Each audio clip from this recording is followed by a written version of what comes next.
The mighty kingdom of Babylon, once the terror of nations, teetered on the precipice of ruin.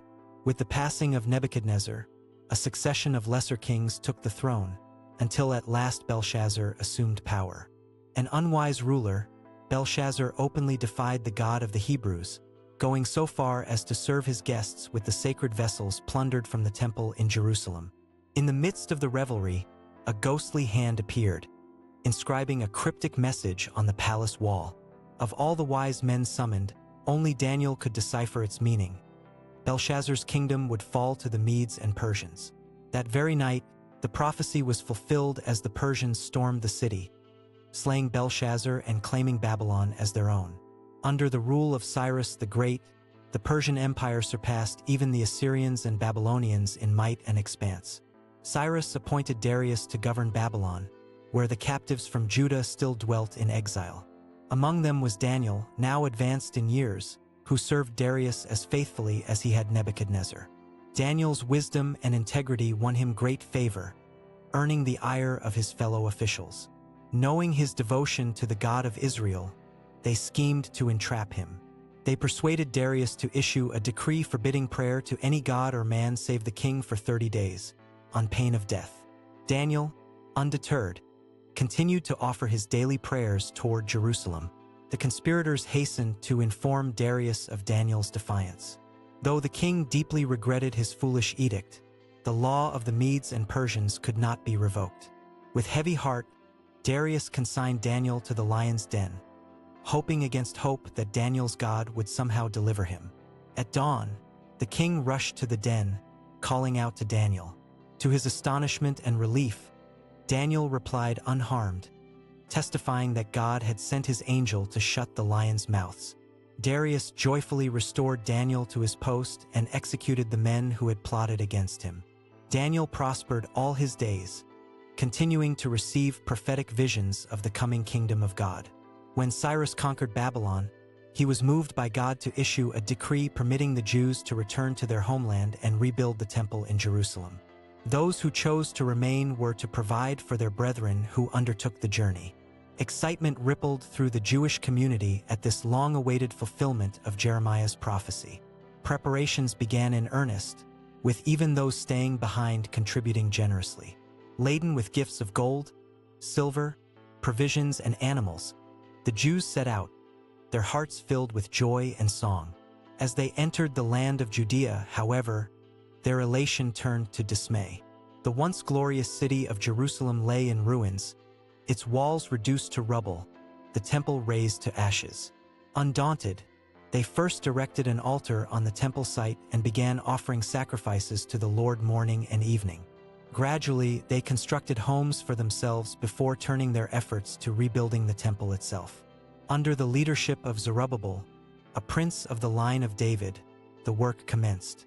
Some of the older exiles openly wept, remembering the splendor of Solomon's temple and knowing the new one could never compare. Nonetheless, they labored on, aided by priests, carpenters, and masons. Opposition from the north soon arose. The Samaritans, an envious remnant of the northern tribes, sought to hinder the Jews. When Cyrus died, they wrote to his successor, maligning the Jews as rebellious subjects who would renounce their allegiance once Jerusalem was fortified. Persuaded by their lies, the new king commanded the building to cease. Years passed, and a new king ascended the Persian throne. Stirred by the prophets Haggai and Zechariah, Zerubbabel resumed construction with renewed zeal.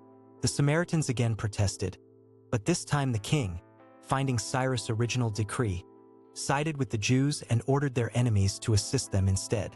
At last, after 2 decades, the Second Temple stood complete. Though modest in comparison to its predecessor, it was a beacon of hope and thanksgiving for the restored nation.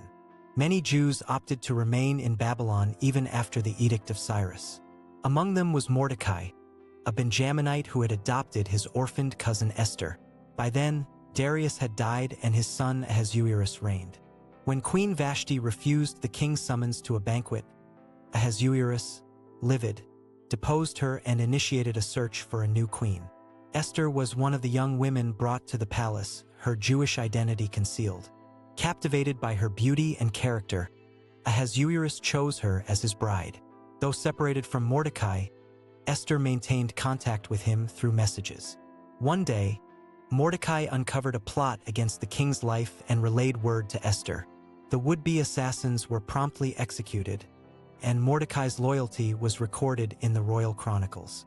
Haman, the king's highest official, was a proud man who craved the veneration of all. Mordecai's refusal to bow to him stoked Haman's ire. Learning Mordecai was a Jew, he vowed to eradicate the Jewish people and secured the king's oblivious consent. Couriers were dispatched with orders to annihilate the Jews on the appointed day. Mordecai sent word to Esther, imploring her to plead with the king for her people. Esther hesitated, knowing that to approach the king unbidden meant death unless he extended his golden scepter. Yet Mordecai urged her to consider that she may have attained her royal position for this very purpose. Resolving to act, Esther requested that all the Jews fast and pray for her. On the third day, Esther donned her finest apparel and entered the king's presence. To her relief, Ahasuerus welcomed her, offering to grant her any request up to half his kingdom. Esther's sole petition was for the king and Haman to attend a banquet she had prepared. During the feast, the king again asked Esther her desire. She replied that she and her people had been condemned to destruction. Aghast, Ahasuerus demanded to know who would dare such a thing. Esther pointed to Haman. The king stormed out in fury. Haman, terrified, fell upon Queen's couch to beg for mercy. Just then, the king returned and, seeing Haman with Esther, flew into a rage and ordered him impaled on the very gallows Haman had built for Mordecai. Though the decree against the Jews could not be rescinded, Ahasuerus authorized them to defend themselves against any who assailed them. The Jews' enemies were swiftly routed, and the day intended for their destruction became a momentous celebration, the Feast of Purim, still observed to commemorate Queen Esther's courageous stand. News of Jerusalem's plight reached the far-flung Jewish communities. Many desired to help, including Ezra the scribe. Devoted to God's law, Ezra recognized the people's true need was spiritual rather than material. At that time, no complete copy of the law existed. The scriptures were scattered across various scrolls.